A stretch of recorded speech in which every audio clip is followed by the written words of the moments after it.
तो अपनी मीटिंग ख़त्म करके रानीखेत से अब हम जा रहे हैं अल्मोड़ा की तरफ। और अल्मोड़ा जाते समय रानीखेत से लगभग 10-12 किलोमीटर की दूरी पर आपको मिलेगा ये खूबसूरत ग्राउंड, जिसे गोल्फ ग्राउंड कहते हैं। ये आर्मी के अंतर्गत आता है। तो आप देख रहे हैं कि यहाँ की खूबसूरती, यहाँ की साफ़ सफाई, यहाँ का मेंटेनेंस बिल्कुल अलग होता है।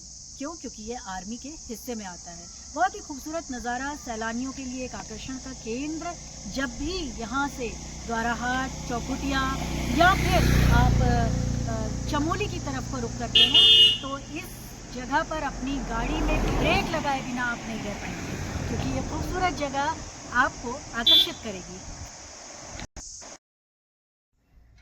अल्मोड़ा रानीखेत मार्ग पर चीड़ देवदार के घने जंगलों से आच्छादित अल्मोड़ा से लगभग 40 किलोमीटर की दूरी पर स्थित ये सिद्ध स्थल है बूबू धाम मंदिर। नैनी गांव के मोड़ पर बसे इस मंदिर में अभूतपूर्व सुख, शांति और सुकून का एहसास होता है। तो रानीखेत से मच्छाली के रास्ते आते हुए आपको ये खूबसूरत मंदिर देखने को मिलेगा, जिसे बोलते हैं बूबू धाम मंदिर। बूबू धाम मंदिर को समझने से पहले हमें ये समझना पड़ेगा कि बूबू का अर्थ क्या होता है। पहाड़ में खासतौर से कुमाऊनी भाषा में दादाजी को या बुजुर्ग को बूबू कहते हैं। तो बूबू धाम मंदिर एक बुजुर्ग के नाम पर ही आधारित है। ऐसी मान्यता है कि पहाड़ में जब भी कोई रास्ता भटक जाता था तो एक बुजुर्ग व्यक्ति, यानी इस मंदिर में निवास करने वाले वो बुजुर्ग आपको रास्ता दिखाते हैं। बहुत सारी मान्यताएं हैं, बहुत सारी दंत कथाएं हैं। पहाड़ में जितने आपको मंदिर मिलेंगे उनसे संबंधित कई रोचक गाथाएं भी मिलेंगी। कहते हैं इस मंदिर में एक पवित्र आत्मा का वास था और ये पवित्र आत्मा आपकी सुख, शांति, समृद्धि की कामना करती थी। पुराने ज़माने में ये रानीखेत रोड जो आप देख रहे हैं, जो रोड है वो सिर्फ रानीखेत तक थी। तो जो आसपास के गांव हैं, रानीखेत से इन गांवों तक पहुंचने का जो रास्ता था वो पैदल मार्ग होता था। पैदल मार्ग में कई बार जंगली जानवरों का खतरा और रास्ता भटकने का खतरा भी रहता था। ऐसे में गाय बगाए आपके साथ देने के लिए, आपको रास्ता दिखाने के लिए एक बुजुर्ग आपको अपने समीप महसूस होता था। तो कुछ ऐसी ही गाथा है इस मंदिर की। बहुत ही खूबसूरत मंदिर जहाँ पर देवी पार्वती और भगवान शिव की आस्था बड़े श्रद्धा और विश्वास के साथ की जाती है। ये खूबसूरत मंदिर में इन दोनों ही ईश्वर की प्रतिमा विराजमान है। आइए दर्शन करते हैं।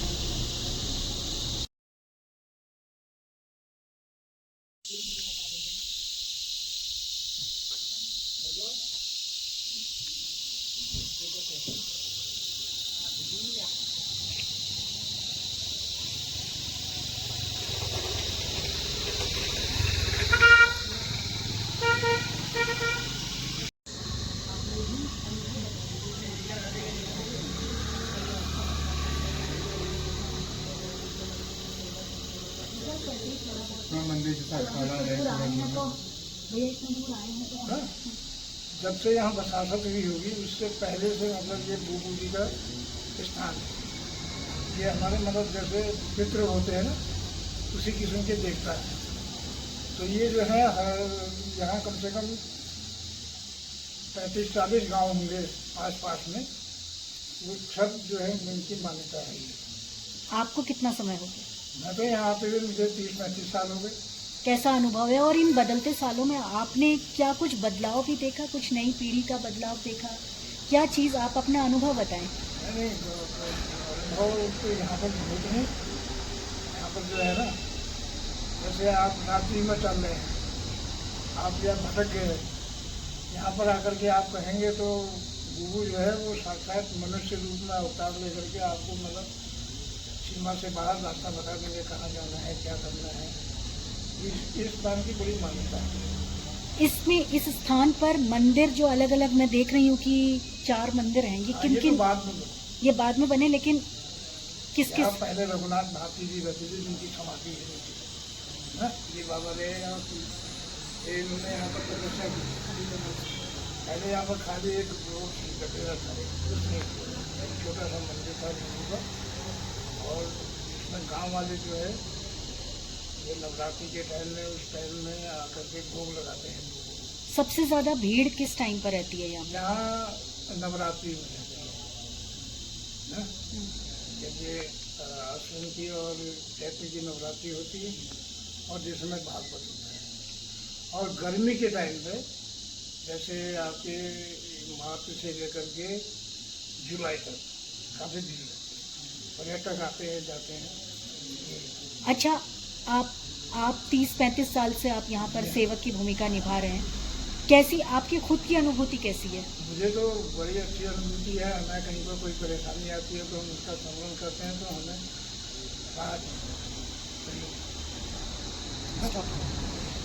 हाँ, नई पीढ़ी के लोग जो है नहीं, अब पहले लोग जो है अपने शुद्धता से मंदिर में आते थे, तो आप बाहर से ही जूते ही पहन के घंटी बजा जाएंगे, चले जाएंगे। दिखावा हो गया है अब। दिखावा हो गया, ये उतनी श्रद्धा नहीं, खाली एक पर्यटन का माध्यम बना दिया। हमने कहा कि जैसे हमारे तीर्थ स्थान है, देव स्थान है, उतनी आस्था नहीं है नई पीढ़ी की। नई पीढ़ी जो है वो फोटो, जो पहले यहाँ फोटो लेना बिल्कुल मना, तो इसका अभी भी मना है। हाँ, मगर लोग आते हैं कि कोई विवाद करना ठीक है। तो इसका कहीं ना कहीं आप दुष्परिणाम देख रहे हैं। हाँ, मतलब प्रकृति और बाबा जी अपना दुष्परिणाम तो दे ही रहे होंगे, क्योंकि अब अगर मैं सच्चे मन से इस मंदिर पे नहीं आ रही तो मुझे उसका दुष्परिणाम मिलेगा। हाँ, कहीं ना कहीं पर तो रहेगा। आपको लगता है ऐसा? हाँ, मैंने तो कभी जो इतनी आपदा आ रही है, जो इतना आज मनुष्य के घर में शांति नहीं है, जो इतना पैसा सब कुछ संपन्न है, आज बिल्डिंग बन चुकी है, लेकिन घर में अशांति बहुत है, सुकून नहीं है, बीमारियां बहुत है, तो आप इसको देखते, इसको इस नजरिए से देखते हैं? हाँ, क्यों नहीं? क्योंकि आज की जो पीढ़ी है उसमें श्रद्धा की कमी है ना, और शायद इसीलिए वो खुश नहीं है। खुश नहीं। पैसा है, पैसा मतलब थोड़ा आ गया, उससे संतोष नहीं है, फिर और चाहिए, और चाहिए। तो मंदिर में भी जाएंगे, वैसे मंदिर का ये होता है, कहते हैं कि भगवान के आगे जब आप जाए तो मांगिए कुछ नहीं मांगेगा, वो खुद स्वयं जानता है आपको क्या जरूरत है। तो आज की पीढ़ी ऐसी है, वो कहेंगे तो तुम मांगिए। अब लोग मनौती करते हैं, देखिए इतनी घंटियाँ लगी है ना, अभी ये आधी घंटियाँ लगी है, जब पूरे उसमें लग जाएंगी तो बहुत पहले से यहाँ पर एक वो है, आप यहाँ पर आए, आपने कहा तो कुछ मन में वो रखा श्रद्धा, तो दूसरी दफा जब मैं आऊँगा तो मैं आपके दरबार में ताकि लोग जो भी बजाएगा उसमें वो आपका जो पुण्य है वो भी जागृत होगा। आपकी चलाई हुई घंटी कोई बजाएगा ना, तो उस समय जो है वो, क्योंकि आपने अपने दिल से चलाया। अपना नाम बता दीजिए। मेरा नाम मोहनचंद जोशी। उम्र? मेरी 79। इस मंदिर की प्रचलित लोक गाथा के अनुसार यहाँ एक पुण्यात्मा का वास है, जो बूबू जी, जिसे कुमाऊनी भाषा में दादाजी के कहते हैं, के रूप में लोगों की मदद करते हैं, लोगों का साथ निभाते हैं। बात उन दिनों की है जब मोटर मार्ग केवल रानीखेत तक ही था। रानीखेत से आगे जाने के लिए पैदल जाना पड़ता था। 30-40 गांवों की बसातों से बसे इस क्षेत्र में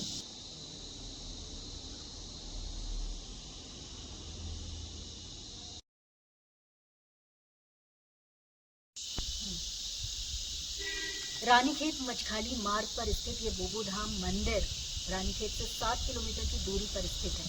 चीड़ देवदार के वनों से आच्छादित ये मंदिर बेहद पुराना है, जहाँ सिर्फ एक नौला हुआ करता था, लेकिन आज लोगों की आस्था, विश्वास और श्रद्धा ने यहाँ पर अलग अलग देवी देवताओं के मंदिरों को स्थापित किया। लेकिन जब इसकी शुरुआत हुई थी तो ये हमारे पूर्वजों को समर्पित था, क्योंकि ऐसी मान्यता है कि पहाड़ में, खासतौर से कुमाऊं में, दादा को बूबू कहते हैं। बूबू यानी वृद्ध, वो वृद्ध जो आप पर अपनी बरकत का हाथ रखता है। रानीखेत से यहाँ के 46 गांव जो थे, यहाँ पर जब भी रानीखेत से पैदल मार्ग से लोग आते थे तो उनको भय होता था, जंगली जानवरों का खतरा होता था, या कई बार वो मार्ग भटक जाते थे। ऐसे में यही बूबू ईश्वर का वरदान बनकर उनको मार्ग प्रशस्त करते थे, उनका मार्ग दिखाते थे, उन्हें हिम्मत देते थे, उन्हें शांति देते थे। वक्त बदल गया, चीज़ें बदल गई और आस्था के अलग अलग प्रकरण भी होने लग गए। लोग आते हैं, श्रद्धा से यहाँ गाड़ी रोकते हैं, छुपते हैं और चले जाते हैं। यहाँ के सेवकों का मानना है कि धीरे धीरे इस 21वीं सदी में लोगों की आस्था में भी एक दिखावा आ गया है, कृत्रिमता आ गई है। वो प्रणाम तो करते हैं, वो दान भी बहुत देते हैं, वो आप देख रहे हैं कि यहाँ पर टाइल्स और अच्छी भव्य मूर्तियां भी स्थापित हैं, लेकिन क्या उनमें वो श्रद्धा है? क्या उनमें वो समर्पण है? क्या उनमें वो निष्ठा है जो हमारे बुजुर्गों में थी? वो आस्था जो अत्यंत विश्वास पर भरी पड़ी थी और जिसमें असीम शांति का अनुभूति होता है, वो शायद आज कम हो गया है। हम युवाओं से यही अपील करेंगे कि अगली बार जब वो किसी मंदिर में जाएं तो पूरी आस्था, विश्वास और समर्पण के भाव से जाएं। प्रणाम करें तो प्रणाम के तरीके को भी जानें। जिस भाव से वो श्रद्धा से वो अपनी मुराद मांगते हैं, वो मुराद को उतनी सच्ची आस्था से ही मांगे। अलबत्ता ईश्वर सब जानता है, उसे आपके दिल की एक एक बात पता है कि आपको किस चीज़ की आवश्यकता है, किस चीज़ की नहीं। वो आपके मांगने से पहले आपके साथ में कोई नहीं था।